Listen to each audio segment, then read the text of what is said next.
All right, 49ers lose a bar fight to Cleveland. I call those kind of games the really defensive dominated games, the ugly ones. I call them bar fights, or I call them tractor pulls. So when you attach two tractors together and then they drive in opposite directions like a tractor tug of war. Cleveland got the best of it. 49ers had a chance to steal a win at the end. Jake Moody missed the field goal. 19-17, the final. Here from my hotel room in Cleveland, Ohio. This is my setup. I have a box score in hand. This is an official game book / box score. So this is the real deal. I have Bills. Who are they playing? The Giants, the New York Giants. I have the Bills and the New York Giants on the TV right there. I didn't want to make you wait, and I didn't want to make myself wait until the end of Sunday Night Football because on the East Coast, it's already 10:43 p.m. So I said, I'm going to do this show while Sunday Night Football plays its last quarter. So I started right here, 15 minutes to go, fourth quarter starting. The Bills are getting shut out by the same New York Giants team that allowed 30 points to the 49ers. So just a little bit of perspective, a little bit more perspective is that Philadelphia lost today to the New York Jets. So the 49ers lost no ground against Philadelphia in the 1-seed race. It's Philly, San Francisco, and the Detroit Lions at 5-1. But we're going to talk about the 49ers losing a bar fight in Cleveland. We're going to talk about the struggles of the offense. I think the more significant struggles of the defense, there's a touchdown for Buffalo. No flags on the play, so Buffalo should take a lead here early in the fourth quarter. But anyway, the significant struggles of the run defense, and obviously we can talk about Jake Moody's struggles as well. I wrote an article. As you know, I write for The Athletic, and that article is up on The Athletic, and here it is. I can put it right next to me up on the screen right here. Brock Purdy has his first bad NFL game as the 49ers lament falling behind the sticks. Falling behind the sticks, that was the theme coming out of the 49ers locker room today. And, you know, it was extremely frustrating today against the really good Cleveland defense.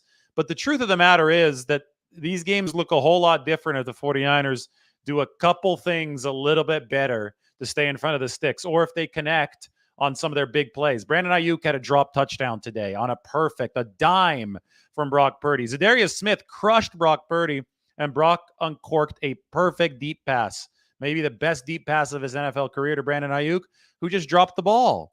If Ayuk holds on to the football, the 49ers very, very likely win this football game. There were several other plays in this game that had they gone in the 49ers direction, just one of them, they would have won. So the overarching takeaway is that it took an absolutely perfect storm for Cleveland to win this game because, again, the 49ers were a 41-yard missed field goal away from winning in spite of all their struggles, which just, I think, should illustrate to you that the 49ers are a tier one team. They played a bad game in Cleveland against a really damn good defense. You got to give the Browns a whole heck of a lot of credit.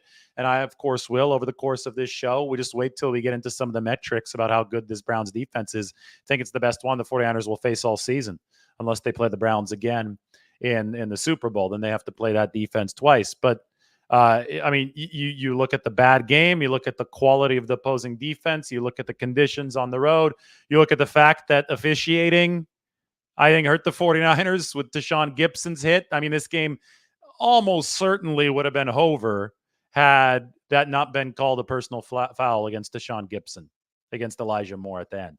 But it wasn't, and the game continued, and the 49ers played with some fire today, and they got burnt. At the end of the day, they were either going to leave Cleveland at 6-0 or 5-1.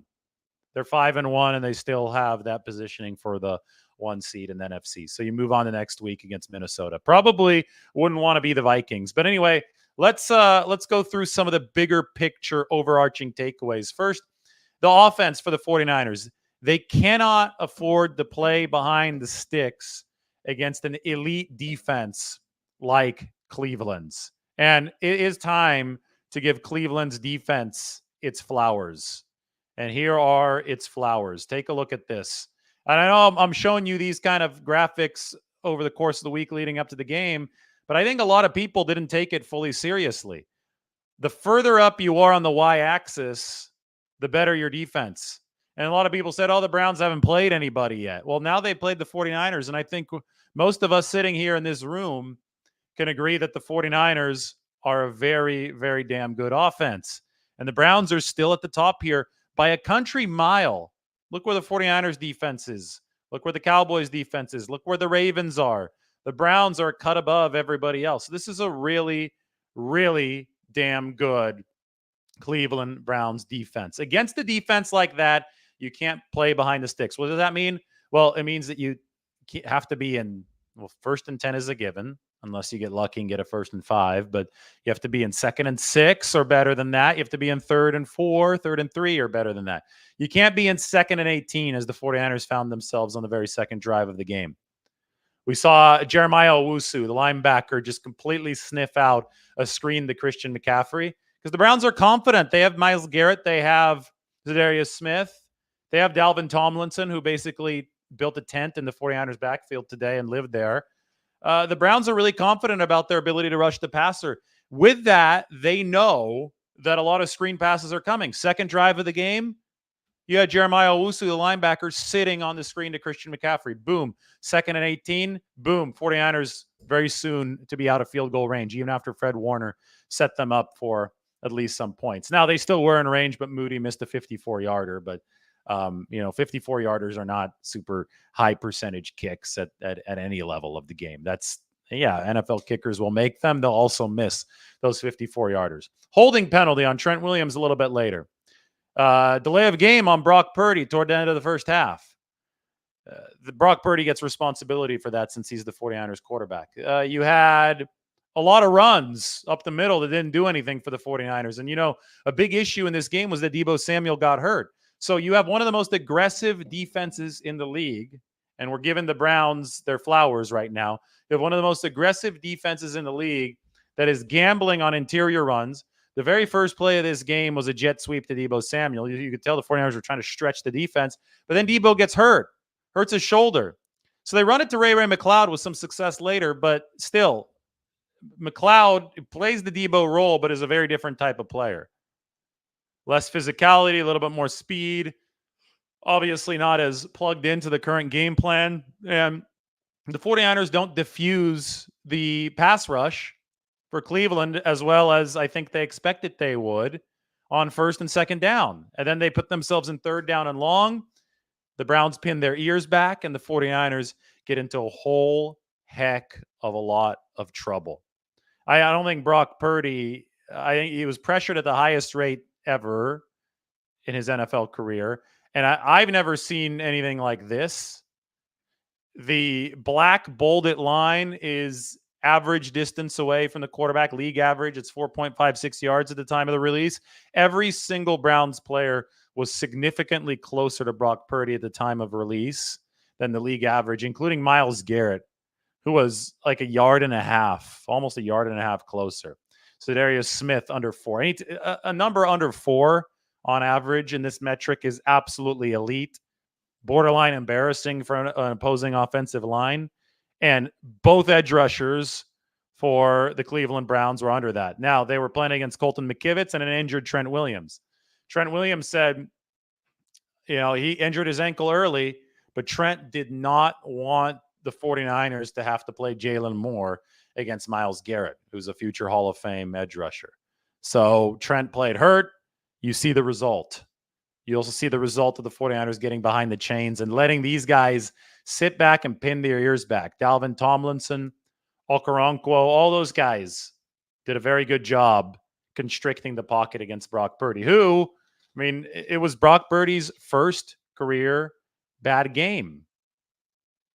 And he was due to have a bad game at some point. I could give you his numbers right now. Purdy, 12 of 27, 125 yards. He wasn't even at 100 yards before that final drive where the 49ers did finally move the ball down the field. And, I will say this, the final drive was significant. And I wrote about that in the piece up on The Athletic. You have to balance the horrific second half up until the final drive with the final drive itself if you're going to fairly analyze this football game. There's the article. The 49ers over their first 6 drives of the second half netted -5 yards. The Browns defense completely owned them. That's why we have to give Cleveland's defense its flowers. And we have to realize that this 49ers offense really needs to play the game downhill. They can't be shooting themselves on the foot on first down. This we've already seen through 5 games. This offense can be absolutely lethal if it's on schedule. NFL offenses in general need to be on schedule. There is no magic pill that you can take and say, okay, my offense doesn't need to be on schedule. This success is going to be sustainable. Patrick Mahomes may be able to pull a rabbit out of his hat a few times a year, but even he needs an offense that's on schedule. And the 49ers, simply put, were not on schedule today, especially in the second half. So they have -5 net yards throughout the first 6 drives. They come back onto the field with 1 minute and 40 seconds left. They're down now after the Deshaun Gibson penalty that was very controversial, to put it mildly, and the defense giving up a pair of field goals. And as they're behind, the 49ers are sitting there and they're saying, okay, we need a field goal to win this game. But it doesn't look promising because this Cleveland defense was dominating them. Again, they had -5 net yards in the second half. Their only positive yards came on Jordan Mason's touchdown run, which came after Deommodore Lenoir's interception. So how are the 49ers going to move the ball against the Cleveland defense, pinning its ears back? Because there's a big difference between a defense that's a bit on its heels and a defense that knows that you have to pass. And that's why the 49ers had so much trouble throughout the first 6 drives of the second half, is because the defense knew they were going to pass when they moved behind the sticks. How the hell were they going to move the ball against that?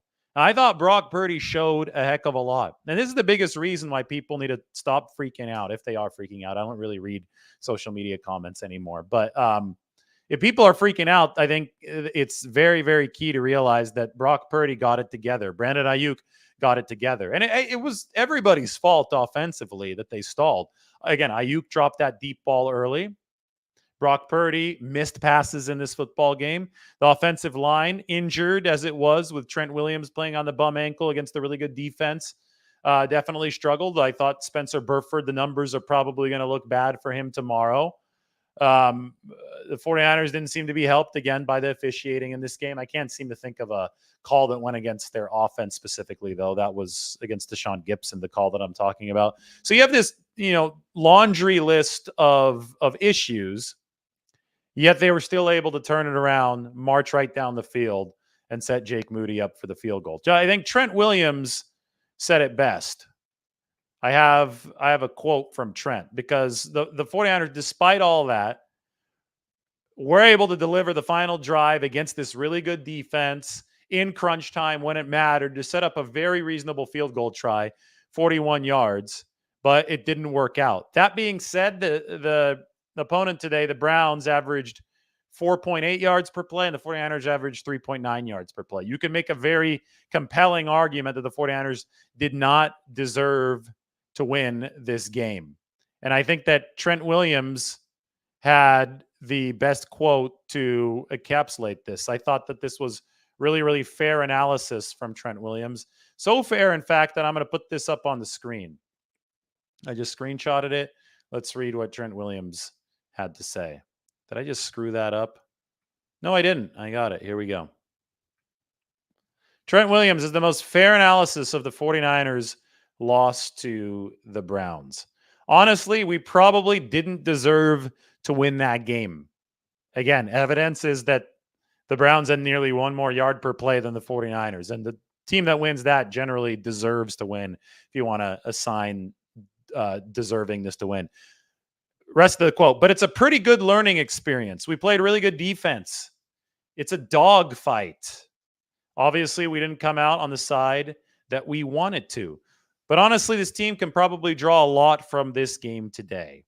We had a rough start as an offense, but when we needed the plays at the end, we made them in the 2-minute drive. We just came up a little bit short. And that takes me to my next point. My next point, the overarching one, because we were talking about the 49ers offense, is going to move to Jake Moody, because they set Jake Moody up at the end. Jake Moody is a rookie kicker, and I'm sorry, that just has to be part of Shanahan's calculus. Kyle Shanahan left the timeout on the table at the end. He settled for a 41-yard field goal. I thought after that nice final drive from Brock Purdy and Brandon Ayuk and a nice little outside the numbers throw to Jawan Jennings, I thought that the defense for Cleveland was tired. There were more yards there for the 49ers to gain. They could use their timeout to stop the clock. It could have been a field goal in a 30-yard range instead of a 41-yarder for somebody who had already missed the kick on the afternoon, the 54-yarder early. It was going to be Jake Moody's first career game-winning attempt, and the 49ers didn't make it any easier. They could have made it easier, and they didn't, and I think that they paid for it. So Moody's a rookie that has to be part of the 49ers calculus. Obviously, he's part of the blame, for this loss for the 49ers, right? He's deserving of part of the blame. But we have to assign the blame in order that it makes sense. And here's one thing. I expected Jake Moody to miss field goals at the start of this season, including some pressure-packed ones, because he's a damn rookie.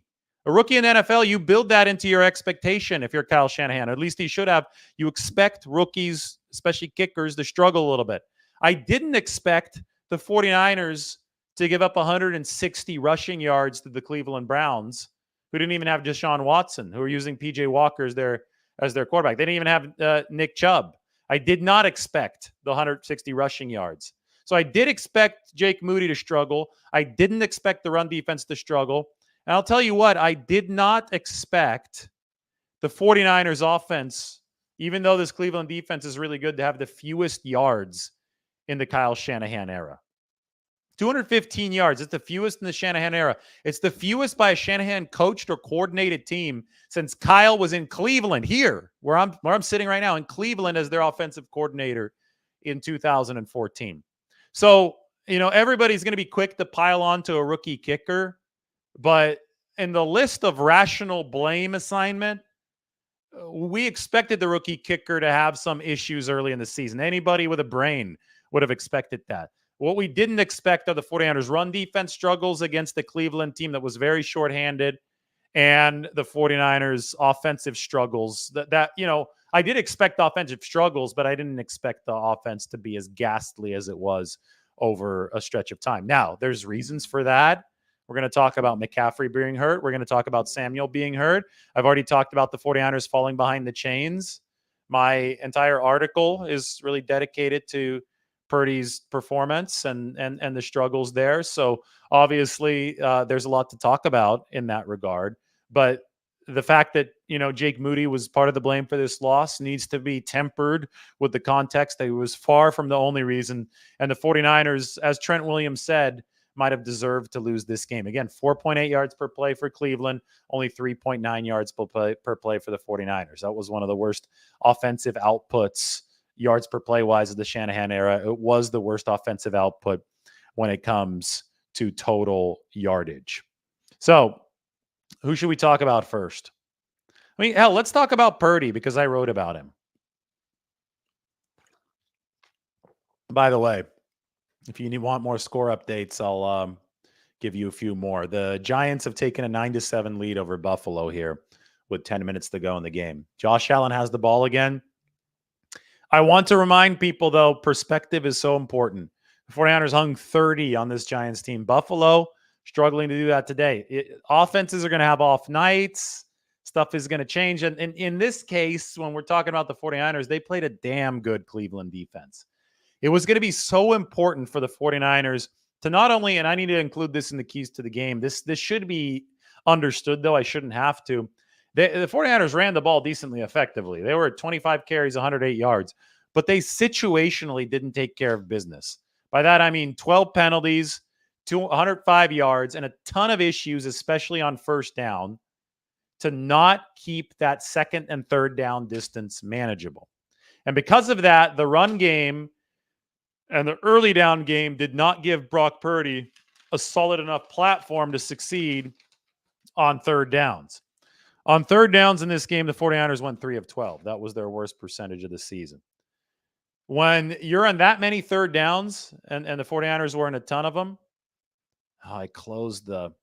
I just want you to go back to the chart that I put up there that showed the proximity to Brock Purdy from Cleveland's pass rush. When you're in that many third downs and the Browns are able to pin their ears back with Zadarius Smith and Myles Garrett and Dalvin Tomlinson, well, you're going to find yourself in a next to impossible passing situation. This was Purdy's first bad career game. He had been positive efficiency against everybody until today, 12 of 27 for those 125 yards. And you can trace it back to the early downs. This can be a domino effect fix for the 49ers.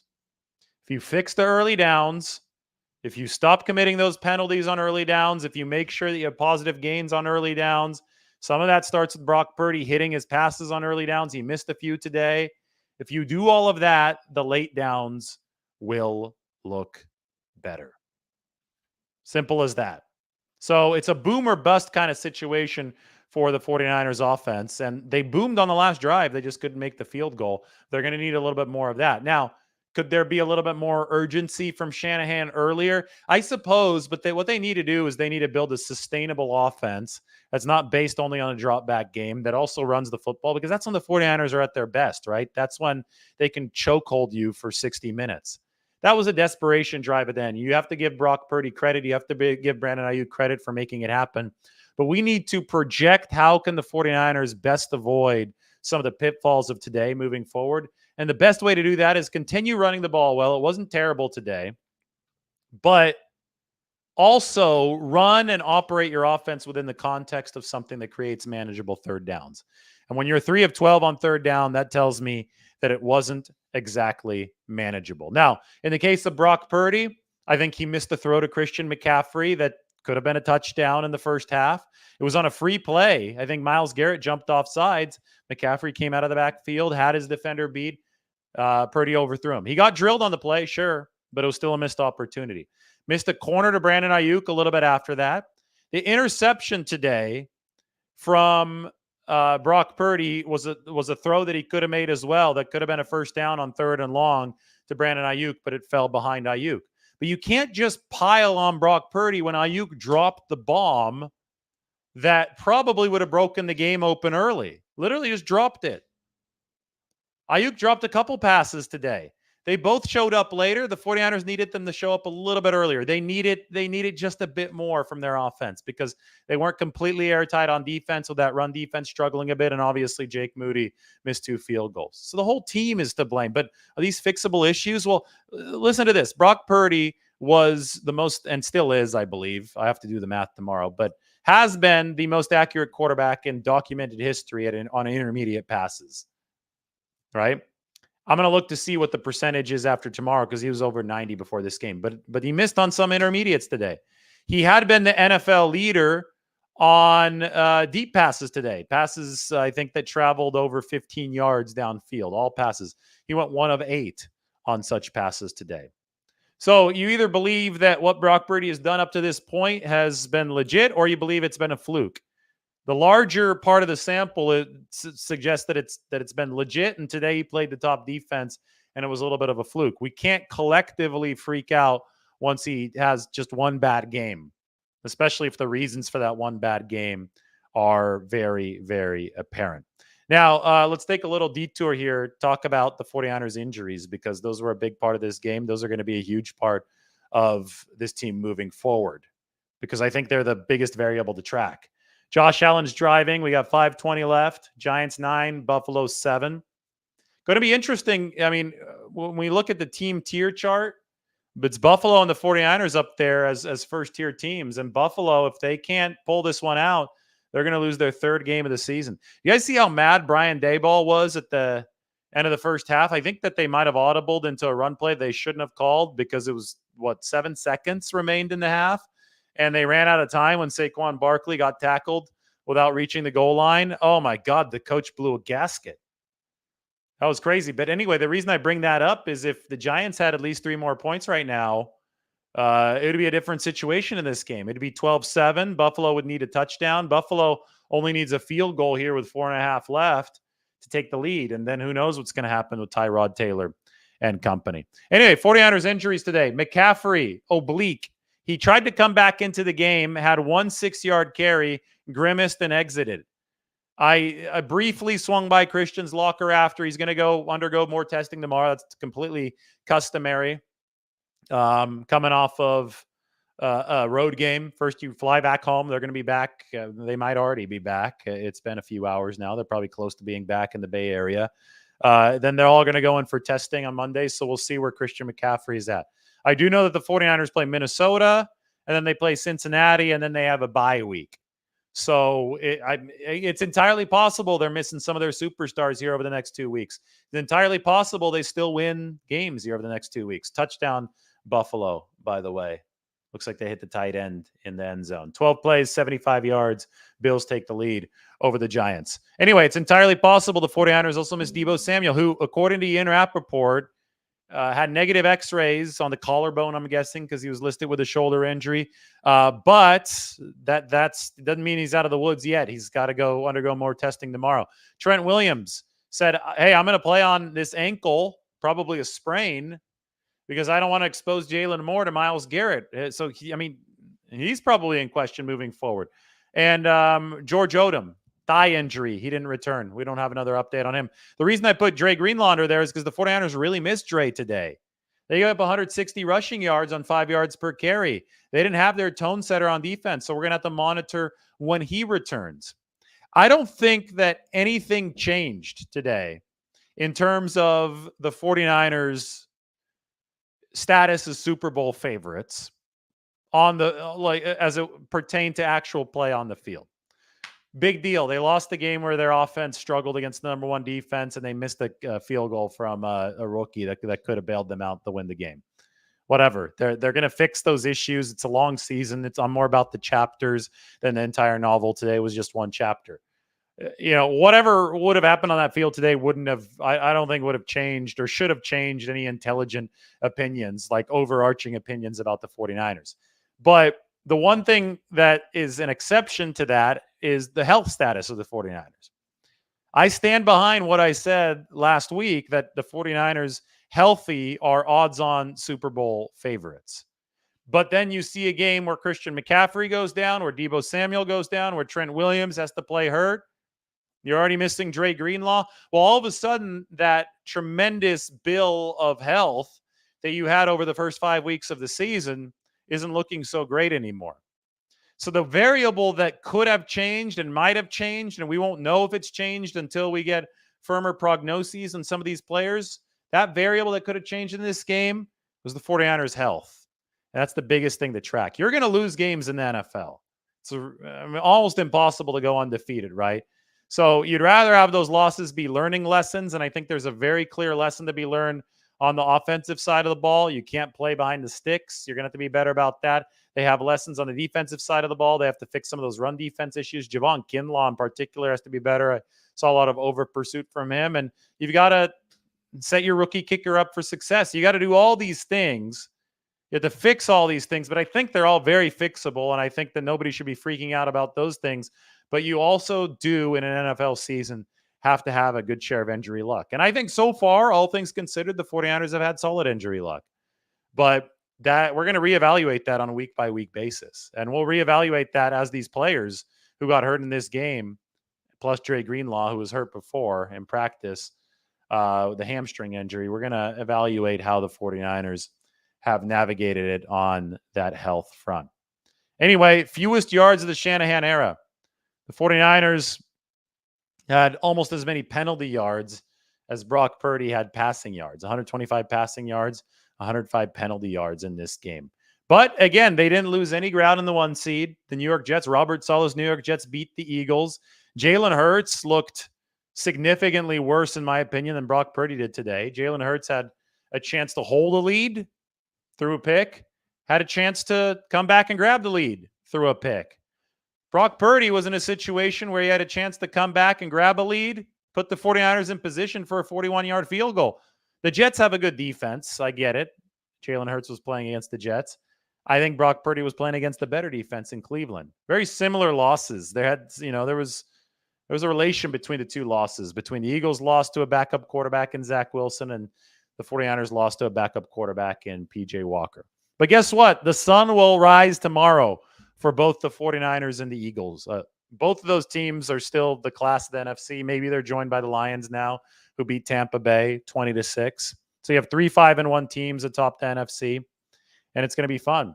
I can't wait to watch Cleveland play the rest of this season. Another thing is that Cleveland came off of a bye in this game. They came off of a bye They were desperate. I don't want to say they're treating it as their Super Bowl because it's only week 6, and I think that Cleveland's a decent overall team. The offense obviously is strides behind the defense. It was a perfect storm of stuff going wrong from the 49ers, from the in-game injuries. And by the way, it's a lot harder to recover from an in-game injury to somebody like Christian McCaffrey, plus an in-game injury to somebody like Deebo Samuel, than it is to recover from a Nick Chubb or Deshaun Watson injury that you knew was going to cause one or both of those players to be unavailable entering this game. You can game plan around not having those two guys. You can't really game plan around not having Christian McCaffrey and Deebo Samuel until they actually get hurt.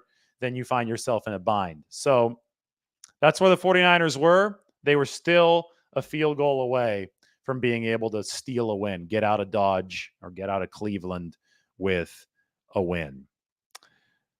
The run defense issues are something, though, that I really, really want to hammer home a little bit more. Cleveland rushing. Jerome Ford, 17 carries, 84 yards, and the 49ers wore out as the game went along.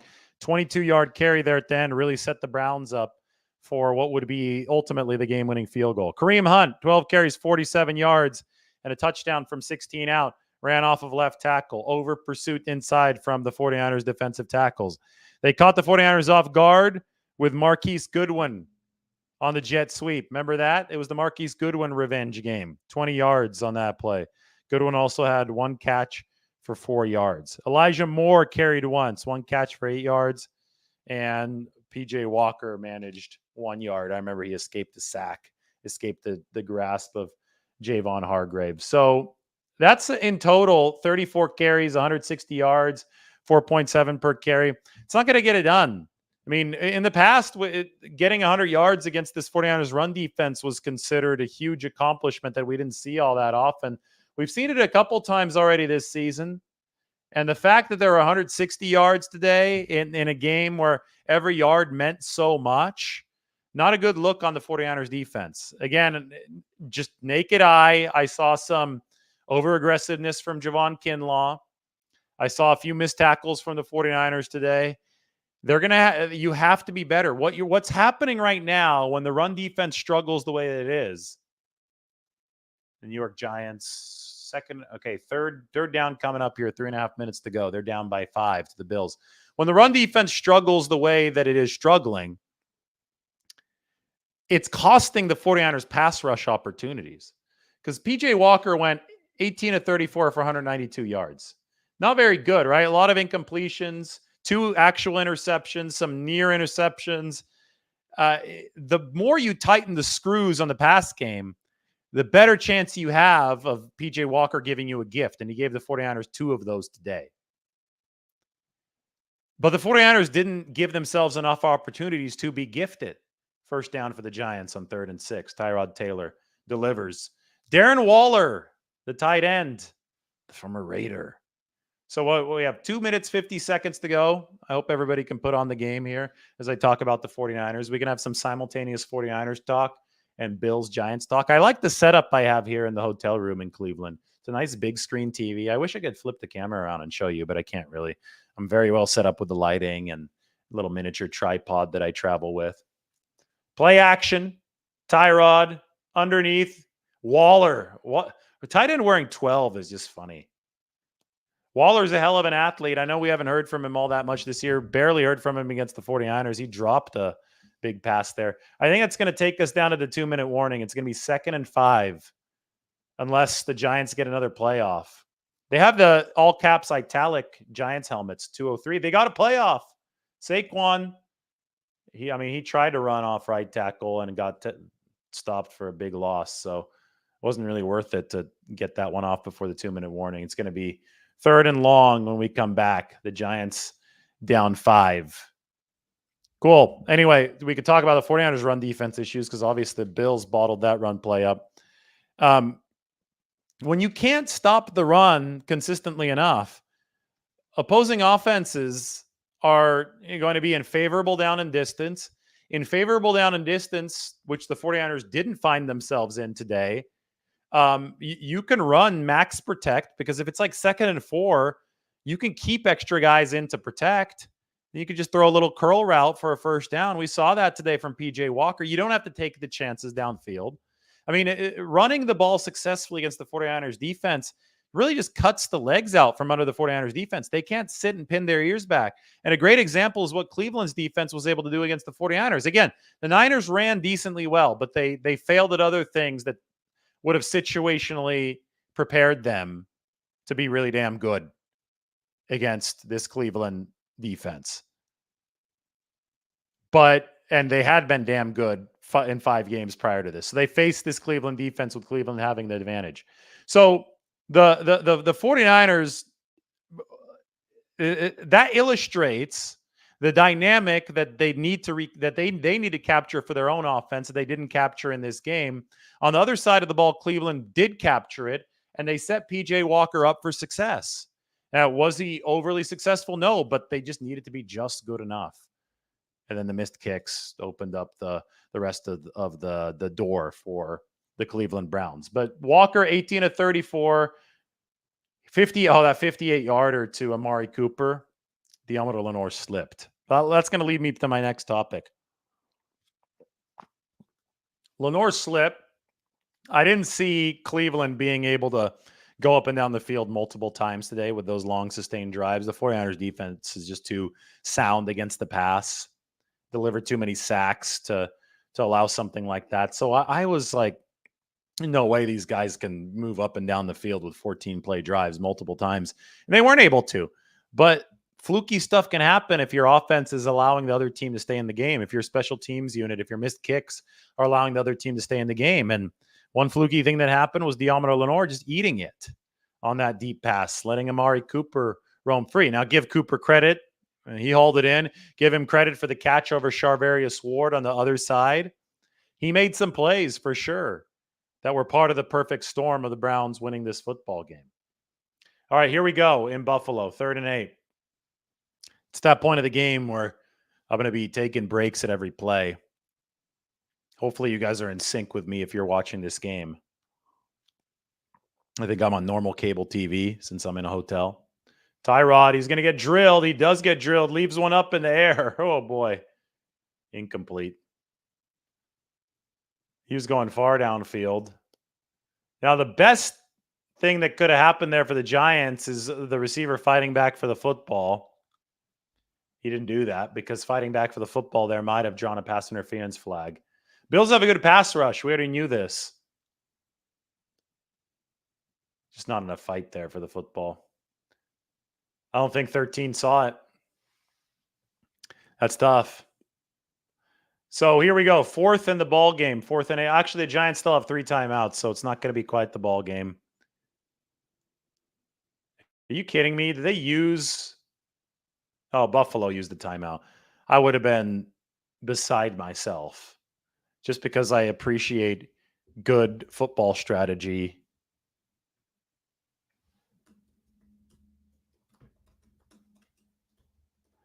I'm texting with my friend Jason, who's a Giants fan, just because I appreciate good football strategy. And when good football strategy is not employed, then I'll get mad. Not because I'm cheering for a team, but because it's like, what the hell are you guys doing? But Buffalo called that timeout. They wanted a better defensive look. This is the ball game.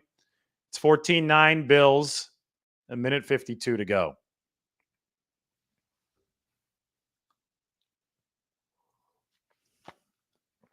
Daniel Jones watches. Tyrod Taylor, who I covered in the Orange Bowl, Stanford against Virginia Tech, in January of 2011. Richard Sherman's final college game. Taylor's in the shotgun. Here we go. Ball game. Possibly going deep. Slayton? Did he? Oh, he dropped it. Knocked away. Oh, thought he had him. Darius Slayton down the sideline. And I think the Bills made a play. Slayton definitely didn't. The Giants still have all 3 timeouts, so they can get this ball back. It's not fully over, but their win probability just took a significant shot. I mean, that was right in the breadbasket. It was good defense from Benford, but I mean, at some point you have to make a play, right? At some point, you have to make a play. The Giants went for it, and they couldn't make the play. All right, we're on to a commercial break, so I'm sure you're all watching at home. That run defense for the 49ers has to be better just to fuel its pass rush. The pass rush is suffering as a result of the run defense not doing its job. The 49ers are giving up too many yards on the grounds. They're not able to dig in as a pass rush the way that they would want to. Now, speaking of the pass rush, how about Randy Gregory today? I mean, once this run defense figures it out, the 49 and I have full confidence that they will because they have in recent seasons. But once this run defense figures it out, the 49ers are potentially going to have the best pass rush in football. And that's tough because Cleveland's got a really good one. We know Dallas has a good pass rush. Buffalo has a good pass rush. There are a lot of good pass rushes in the NFL. But Randy Gregory today, on that inside move, I asked him about it in the locker room. He was working on that game with Chris Kasarik. For the 49ers to be able to install that quickly this week, that was impressive. He was working against the left guard, and the left guard in this game for the Cleveland Browns was out because Joel Bitonio was hurt. That was a big loss for Cleveland. So the 49ers were picking on that left guard spot when they had opportunities to pass rush. The problem is they didn't have enough of those opportunities to pass rush. They loved working on the inside. Nick Bosa also worked on the inside. He had a big sack in this game that came on a game move to the inside. I'm looking up defensive stats here so I have an accurate gauge for you. This stat book is huge. Normally here they are. Bosa had the 1 sack, tackle for loss, and 2 quarterback hits. Randy Gregory, 3 quarterback hits today, 2 tackles for loss, and a sack. I mean, they got production from their edge rushers. When the pressure numbers tomorrow come out, they're going to be decent as well. But they could be so much better if the 49ers were better against the run. Man, Slayton even got 2 feet in bounds. He just didn't catch the football. So now we're going to see Buffalo run 3 times, and the Giants call 3 timeouts, assuming Buffalo doesn't pick up a first down. And then maybe the Giants will get the ball back. Unless Buffalo decides they're going to throw one of these footballs because they're just out of field goal range right now. They're in a very interesting spot on the field. So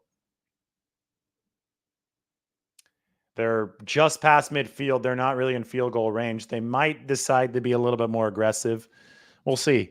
Interesting little chess match here at the end of the game on Sunday Night Football. I'm going to answer some questions now. Why don't I head into the comment section? Wade in here. Say when. Thanks for the content. I appreciate you. Thank you to you. And reporting you put out. It's first class. Although it's a tough loss and Purdy didn't play that well, that last drive was encouraging. Kid has mettle. Yes, he does. He's got some mettle to him. I mean, look at how Jalen Hurts played today. Look how Josh Allen played today. It wasn't very good at home against the New York Giants. They're only on track for 14 points, maybe 17 if they kick a field goal here today. It's not always going to be pretty in the NFL, especially against the defense that's that good. And this Browns defense, by the way, these guys are historically good. Let's go back to giving Cleveland's defense its flowers. They've given up only 1,002 yards through their first 5 games. They're only the 3rd team since 1970 to give up that few yards through 5 games. So this is a historically good Cleveland defense. I think a lot of people underestimated it. They said they hadn't played anybody. I mean, no, it doesn't matter who you've played. If you have Myles Garrett, Zadarius Smith, Dalvin Tomlinson, Denzel Ward, Grant Delpit, if you've got those players, and their linebackers were good too because the 49ers didn't play this game on their terms. If you've got that group of players, you're good. I don't care who you've played. I know you're good because I know football. I know the NFL. I know the talent level of these players. So this is a really, really good Cleveland defense. And Purdy still drove the 49ers into position to win the game despite that and despite the fact that he had struggled. Look, Allen, he's going to throw it. Incomplete. Oh, no. It stops the clock with 1:29 to go. So, yeah, that's what I said. I said they might pull a fast one, right, and throw it. And Josh Allen was inaccurate, and now he wants to slam his helmet. He's not happy. They're out of field goal range. They're going to have to punt. They're going to have to try to pin the New York Giants deep. It was a rollout throw. Allen had his man, Dawson Knox, and he bounced it. It's a tough throw, but it's got to be, well, Dawson Knox got to catch that. I thought he bounced it to him. I saw the replay there. They're infield. Oh my goodness. They tried to kick it.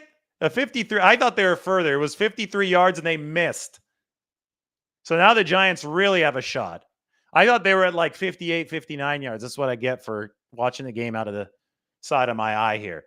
53-yarder at night in Buffalo. No good.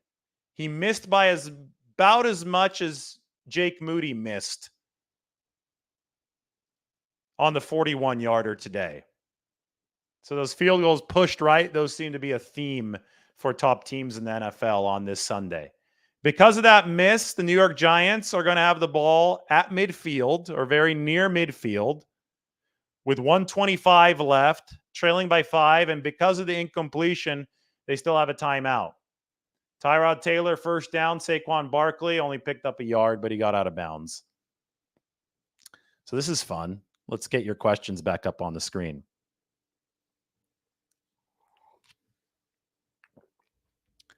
Do I think Christian McCaffrey is being targeted? No, I actually believe what Kyle Shanahan said last week. I think Christian is just such a good player that people are desperate to take him down. And when you're desperate to take him down, when he's so slippery and strong at the same time, it lends itself to some illegal actions. You're grabbing at him. You're kind of flailing, and sometimes you're going to grab his face mask. I don't think there's anything malicious happening. I think that just being that good just naturally kind of puts you in the crosshairs. Short gain for the Giants. They're across midfield. 1 minute to go. 3rd and 2. Tyrod Taylor, shotgun blitz. They beat the blitz with Saquon Barkley, the hot read.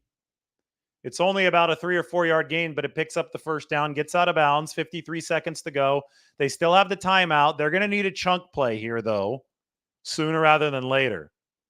The rate at which the Giants just picked up their first 11 or 12 yards of this drive was not fast enough. They are now at the Buffalo 46. Shotgun for Taylor. Darren Waller, out pattern. That gets them 5 more. They're not going to win this game going 5 yards at a time. Again, there's going to have to be a chunk play here. Now, they still do have some time, and they do have that timeout, but there will need to be something that's not a 5 yard out coming from the New York Giants. Now, what they could be doing is suckering Buffalo's defense in, hit them with enough of these paper cuts. Somebody takes a step in, and then that 20 to 30 yarder will be open over the middle of the field. But it's going to happen at some point. Another short one. That one, they didn't get out of bounds. That's not good. And that's going to force the Giants to use their final timeout. That's the thing. If you're going short, throwing toward the sideline, you better get out of bounds, or else you're taking the risk with no reward. Right? I mean, a play where you don't get out of bounds, you would expect that to happen on one of the 20-yard gains over the middle of the field, where you're actually getting a chunk of yardage. That's when you want to use your timeout. You can't use it on one of these dinky 4-yard outs. It's exactly what happened there. That's a big mistake. Some real situational errors in this football game from the New York Giants. 45 seconds, 3rd and 1.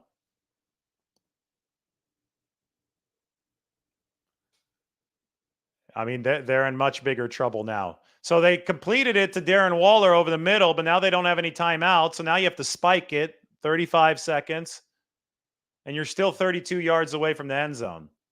Big blunder, big blunder. Any chance the 49ers can get Robbie Gould? No, not as of right now, no. Jake Moody was 9 for 9 entering this game. He's a rookie kicker. I think anybody with a brain expected Jake Moody to have some struggles. He's a rookie. You don't just show up in the league and excel 100% of the time. Now, if you bought a stock, you don't just sell the stock. No business just sells the stock because he had one day of underperformance. You wait to see if that stock climbs back up. 2nd and 10 for the Giants. 32-yard line, 32 seconds to go. Tyrod to the sideline. All right. Picks up, what, maybe 7 yards? They're still just burning. I mean, they're getting within range of taking shots into the end zone. So there's that. But, I mean, they're still relatively low percentage shots. They're still at the 26-yard line. They've got to get to about the 15 to have higher percentage shots. Sideline throw. Saquon Barkley lost yardage. That's great. Run a play that takes 5 or 6 seconds off the clock that loses a yard. So now you have 22 seconds and it's 4th and 5. Ball game right here. The Bills trying to hold off the Giants. Backup quarterbacks around the league today making some noise. Zach Wilson. Obviously, P.J. Walker against the 49ers. Wasn't good, but he won. Taylor on 4th down. Found him. 1st down for the Giants. Oh, boy. They got to hurry. Clock's running. They're down to the 15. That's that magic line. They got the spike down at 9 seconds. Woo! What a game. I'm entertained. I hope you are. I think this is fun. Talking 49ers while we're watching this. Jalen Hyatt. He went up to get that football, and then he took a hit and he held on. Clutch play. So I said you have a higher probability shot from around the 15. That's when it starts to get real. They got down to, what, the 15, 14-yard line? 9 seconds, no timeouts. They have at least 2 plays if they manage this right. They might have 3 if they have a super quick strike. But you've got to play it as if you have 2. And I think that don't compromise the quality of any of these plays just to try to squeeze 3 in there. I think you have to treat it as 2 shots to the end zone. Timeout for Buffalo with 9 seconds to go.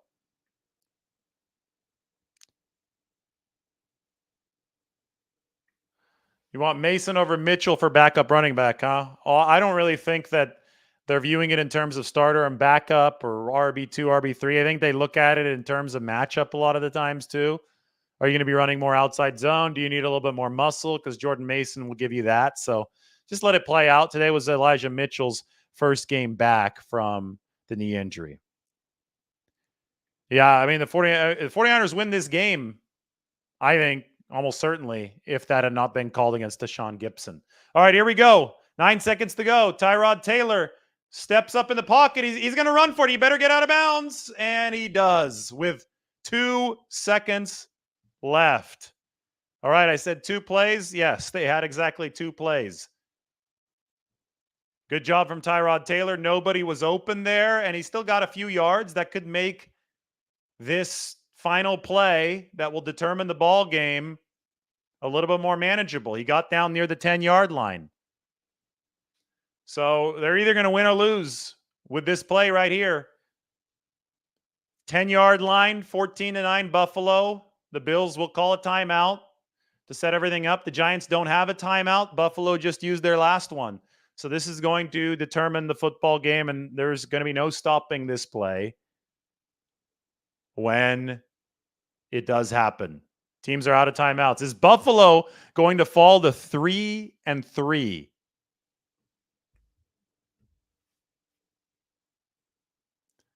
Their play from falling to 3-3 despite having some really nice advanced metrics. The loss to the Jets for Buffalo, the loss to Jacksonville, and now potentially a loss to the New York Giants. Tyrod Taylor, the veteran. This is it. The ball game. 2 seconds left in upstate New York. 5 wide. Darren Waller's lined up as a little slot receiver there on the right. Shotgun.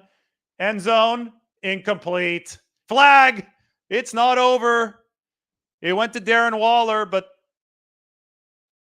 this is going to be against, I believe it's going to be against Buffalo. Josh Allen is not happy. Pass interference, defense in the end zone. We are going to have an untimed down from the 1 against Bernard. Wow. This can't get any more dramatic. I thought the end of the 49ers game was crazy. Darren Waller becoming a factor again. And yeah, that was PI. I mean, he grabbed a hold of him and rode that contact for 6 yards. Maybe it's smarter than letting Waller beat you, but what's going to happen from the 1? Here we go. Taylor under center. Throws over the top. Waller can't get it. Incomplete. I do not see a flag. The Bills win. They ran play action. They tried to go to Darren Waller, who had been so much more involved in this offense. And Buffalo looked to defend that one well. The Bills escape from the 1. And they're going to be celebrating in Orchard Park. Wow. What a finish. That was fun. That was the first time we did that. Anyway, back to the 49ers game. Yeah, it wasn't a good call against Tashawn Gibson.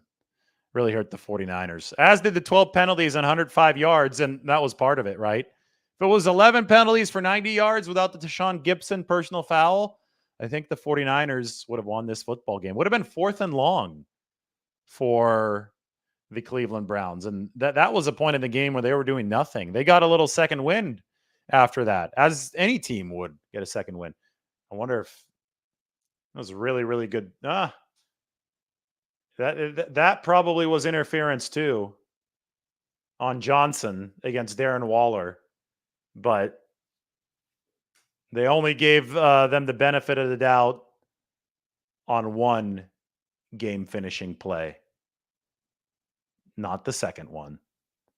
What a nightmare of a season for the New York Giants. Their one win was the comeback against the Arizona Cardinals. And Buffalo is now 4-2. That reminds me, we should go to team tiers right now. So this is going to update after this game. I don't think that Buffalo is going to climb. I mean, that wasn't a great performance against the Giants. The 49ers are still the only tier 1 football team in the National Football League. Right here. The offense is still far along to the right. The defense, I thought, had a good showing, despite the fact the run defense needs to get better. That's just the way it is. Buffalo, tier 2. Miami, tier 2. They lost to Cleveland over here, and that great defense spearheaded the way for the Browns. But, I mean, all things considered, the 49ers are in the same position as they were before, minus the injuries. Health is what we need to watch with the 49ers. This is all about health. That's the primary variable.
Is that better? When did I mute myself? I think that's better, right?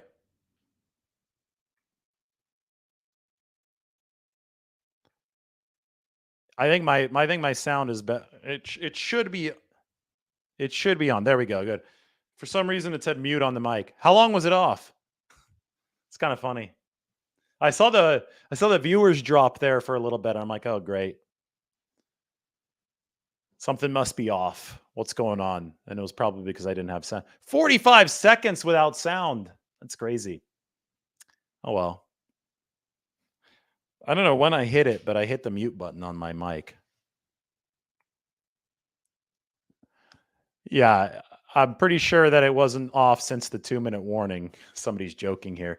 If that were the case, then I wouldn't be it would be pretty amazing if 550 of you decided to sit here and watch me talk without sound.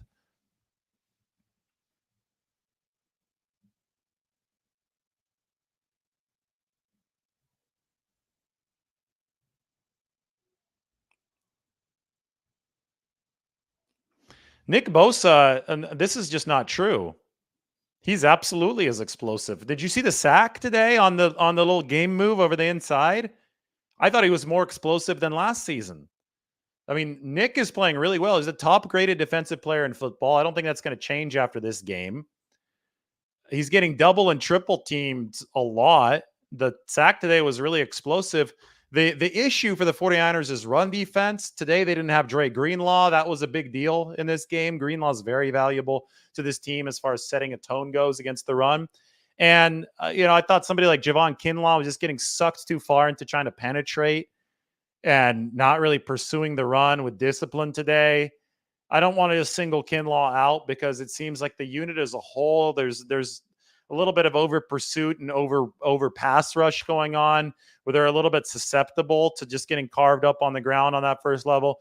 Greenlaw and Warner erase a lot of issues on the second level, but there was no Greenlaw today to erase that. But there's no worry about Nick Bosa. He's still elite, still the best defensive player in the game. Nothing's changed. If something has changed, it hasn't been with Bosa. It's been around him. The run defense around him hasn't been as good, and he's lost pass rushing opportunities because of that.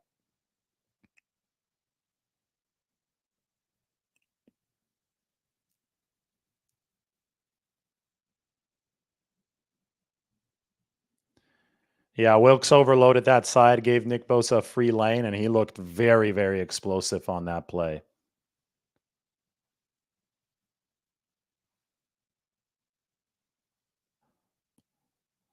Bosa had more sacks than Myles Garrett. That's right, but Garrett had a big impact on this game. It's not just about sacks, and I know you know that more than anybody that's watching here. Wow, Johnson was grabbing Waller's jersey. They're showing that now on the replay. That was a hold if there ever was one.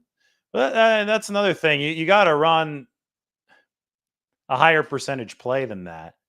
It's essentially a fade. I hate fades. There's no play calling creativity with those. You just toss it up to Darren Waller, see if he gets it. And you're putting yourself in position of relying on a flag at the end of the game. And obviously wasn't a good strategy. It wasn't a working strategy for the New York Giants. All right, now that the game is over, I'm sure we have some people tuning in from that. Well, why don't we go through some of these things? 49ers lost a bar fight in Cleveland. I call it a bar fight. I call it a tractor pull. Either way, it wasn't pretty. They only had 215 yards of total offense, which was the lowest in the Shanahan era, the lowest for Shanahan as a coordinator or coach since he was the offensive coordinator of Cleveland back in 2014. So that was here in Cleveland. I'm in a hotel room in Cleveland. But, for this failure offensively, the 49ers need to give Cleveland's defense its flowers. You look at this and you see where the Browns are on the top left. Vertical axis is strength of defense. This is a historically good Browns defense through 5 games. In fact, the Browns have only given up 1,002 yards through 5 games, which is the third lowest since 1970. So this defense has been giving everybody a hell of a lot of trouble, and they gave the 49ers trouble today. Now, the reason the 49ers had trouble is a simple one.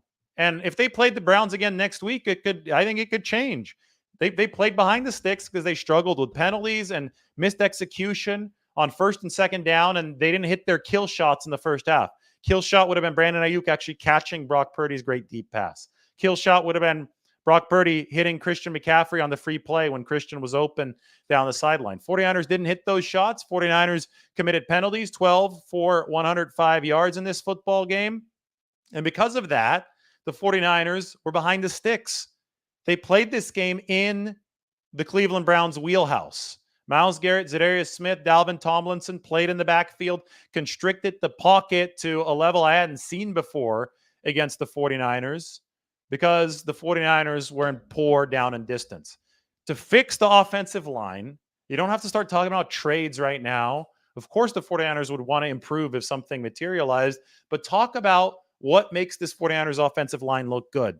Realize that they were borderline historically good through 5 games offensively. I get that it wasn't against the Browns defense, but they also won't play the Browns defense again, and that was better than anybody's. But what made the 49ers good is they stayed on schedule offensively. The key is to stay on schedule offensively if you're the 49ers.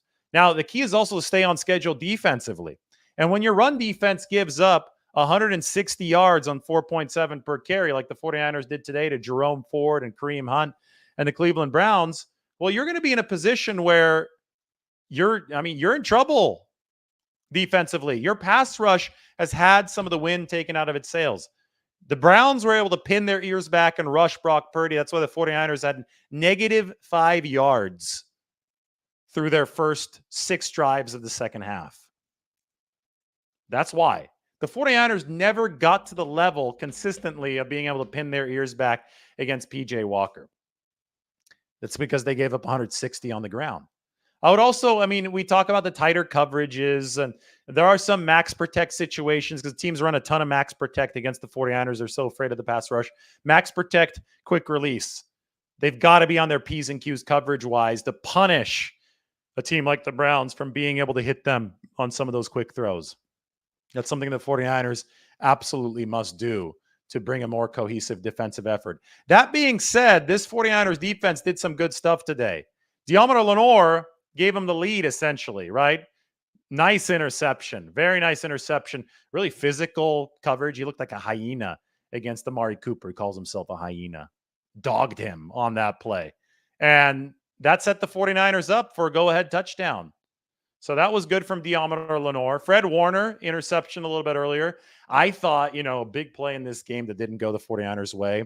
End of the first half. They said it was intentional grounding because they say that PJ Walker tried to throw the ball. Oh, that didn't look like a throw to me. They sent Isaiah Oliver on a blitz.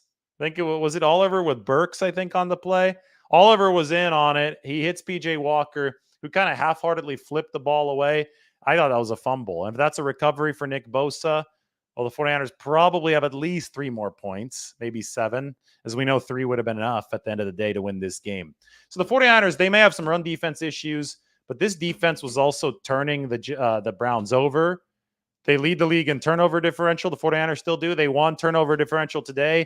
You almost always win games that you win the turnover differential in if you're the 49ers. And it was a fluke today. They didn't. Just happened. That's the way that it broke for the 49ers. They didn't win today. It was a deviation from the norm. But they lead the league with picks. They lead the league with 10 interceptions. Lenoir delivered. Fred Warner delivered. And they just have to be better at run defense to give themselves even more of those opportunities. And, Jake Moody, despite all of the things that conspired to go wrong for the 49ers, that perfect storm, Jake Moody had a chance to win this game for San Francisco. He missed the 54-yarder early, then he had a 41-yarder later. But, I said it before, I'll say it again. When I try to rationally assign levels of blame, I think about my expectations heading into the football game. I expect Jake Moody to have some struggles, especially on the road in a windy stadium as a rookie, as a kicker. I do not build in a 100% success rate for Jake Moody because of those reasons. I don't expect the 49ers to allow 106 yards on the ground to a Cleveland team without Nick Chubb and Deshaun Watson and Joel Bitonio. I also don't expect the 49ers to muster only 215 yards of total offense, the fewest in the Shanahan era. So when I look at all of those things, I compare what actually happened with my expectations before the game. And the one thing that I did expect was Jake Moody struggling a little bit. So the 49ers need to calculate, and they need to bake it into their game plan. Okay, our rookie kicker might struggle a bit. And if you bake that into the game plan, well, how does that tangibly change how you approach this game? Well, maybe you don't pull up from 41 yards and leave a timeout in your pocket when the game ends and Jake Moody misses the field goal.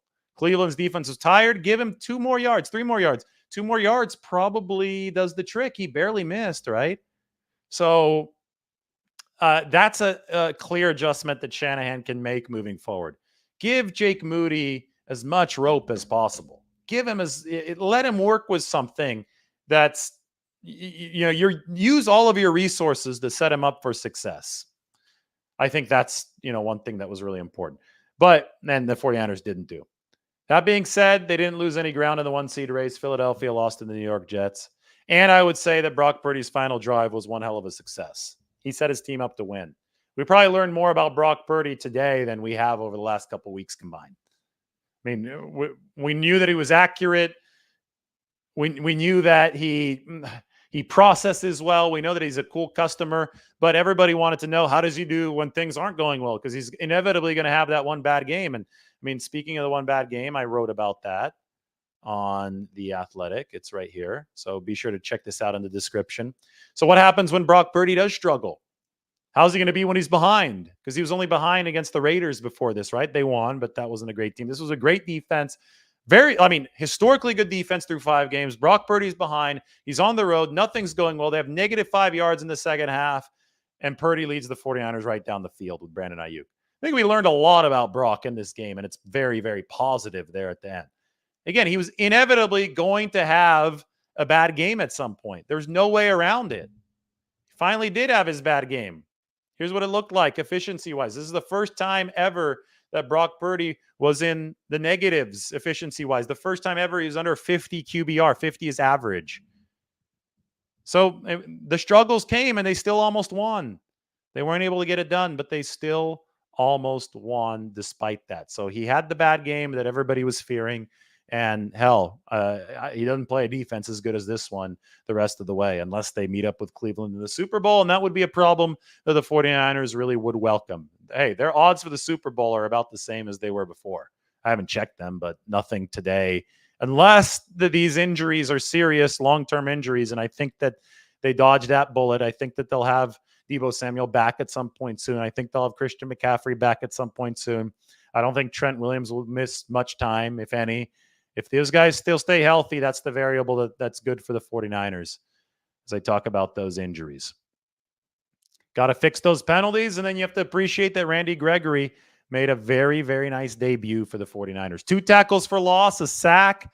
He was working those same interior pass rush moves as Arden Key a few years ago under Chris Kasarik in 2021.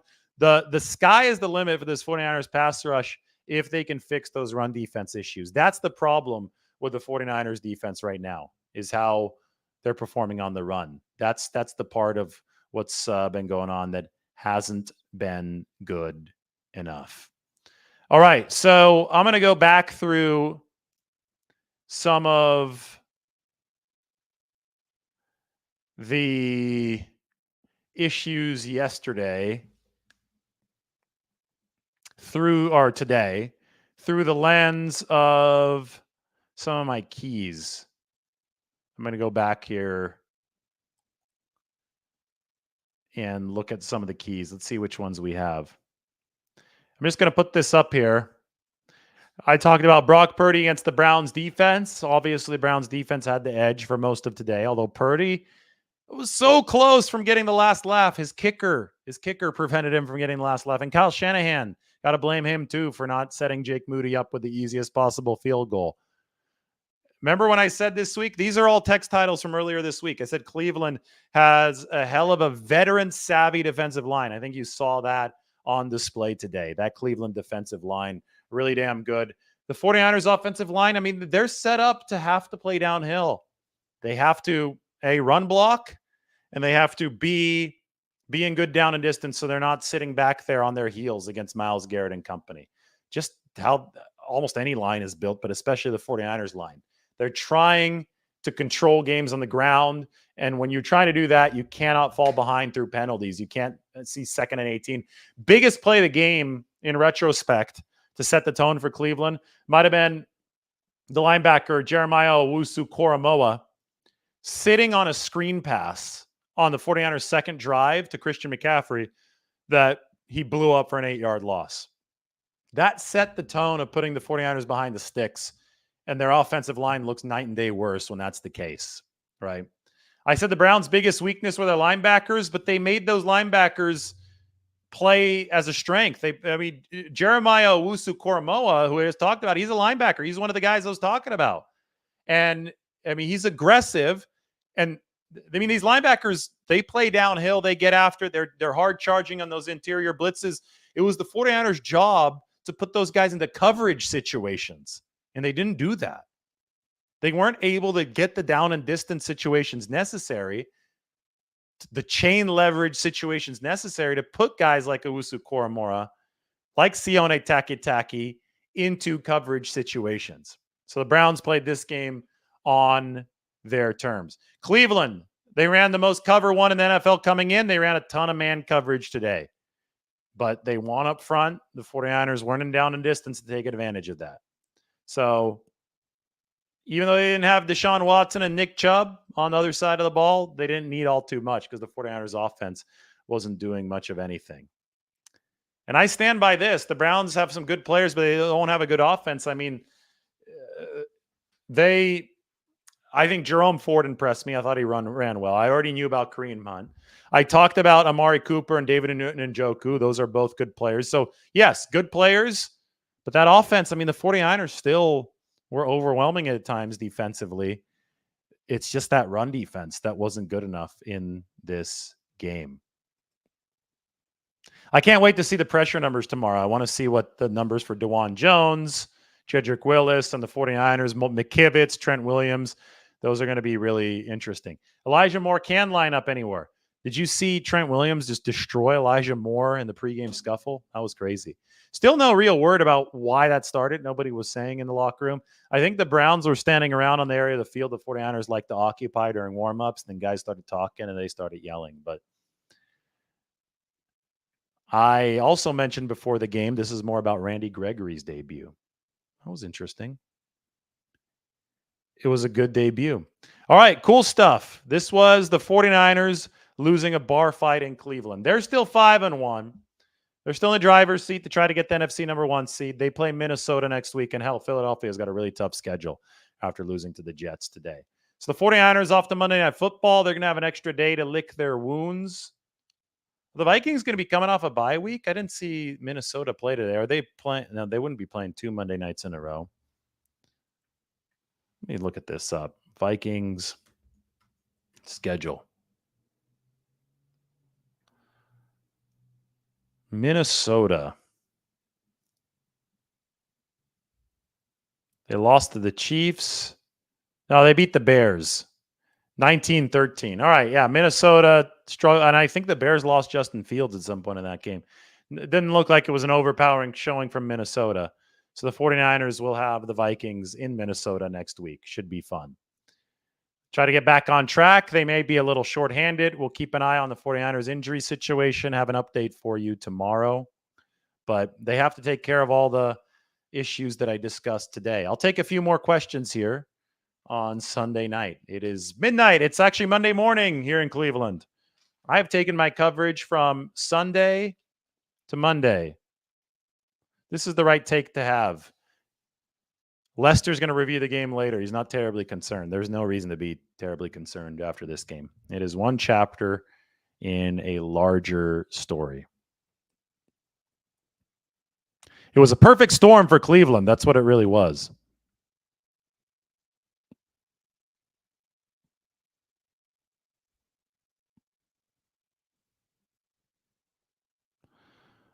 What are my thoughts on the Lions? I think they look really good. I think the Lions are for real. I think they're a complimentary team, play well up front. They're getting Goff in a lot of play action, which is what he likes. The Lions are a contender in the NFC. It's reflected by their 5-1 record. Absolutely. People need to get a grip on reality. Just because the 49ers lose once, I mean, you can't act like a bunch of spoiled children trying to watch these football games. I did think that Greenlaw was very missed today. He's got a hamstring injury, but probably smarter to not play him today, to be honest. I mean, imagine him re-aggravating that hamstring injury. I think that given how important he is to that defense, even if he gives them a little bit of an extra boost and they win, I don't think that would have been worth it, right? So I think that they handled the Dre Greenlaw situation correctly.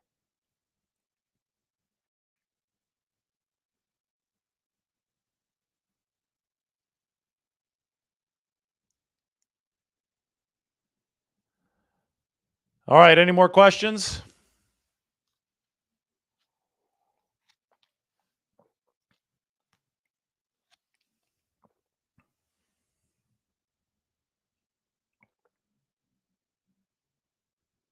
I think this is a great summary. As bad as it was today, Purdy did lead the 49ers on a game-winning drive. He just missed the winning kick. You were completely correct about that. There was a perfect storm of stuff that went against the 49ers today, from the penalty against Deshaun Gibson to obviously the when you just look at the totality, the missed opportunities the 49ers weren't missing earlier, the Ayuk drop, the miss to Christian McCaffrey, the injuries to McCaffrey and Deebo Samuel and to Trent Williams, the fact that the Browns were coming off of a bye week, so they had a little extra pep in their step. The fact that the Browns were desperate, 10 a.m. game for the 49ers, traveling to the East Coast. Perfect storm of stuff, including a literal storm, some rain in Cleveland. Despite all of that, the 49ers were still in position to win the game with a relatively easy field goal, 41 yards that their rookie missed at the end. So teams that can overcome as much as the 49ers did and still be in position to win on the road like the 49ers did, that's a sign of a first-tier team. And guess what? After Sunday football, the 49ers are still in tier 1 of the National Football League. They play the Minnesota Vikings next week, who are a 1, 2, 3, 4, fifth-tier football team, tier 5, just like Cleveland. They lost to a tier 5 team. So, yes, it is possible that the 49ers lose next week. But in the big picture, Cleveland has a much better defense than Minnesota. Minnesota, mediocre on both sides of the ball. 49ers should be heavy favorites in this game on Monday night. It's a good way to wrap things up, right?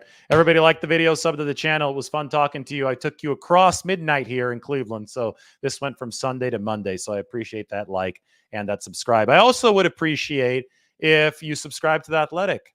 I wrote this from the stadium in Cleveland. The link is in the description. I'm going to go ahead and toss the link into the chat section right now. It's like $1 or $2 a month at most. So make sure you sub right now. It's in the chat.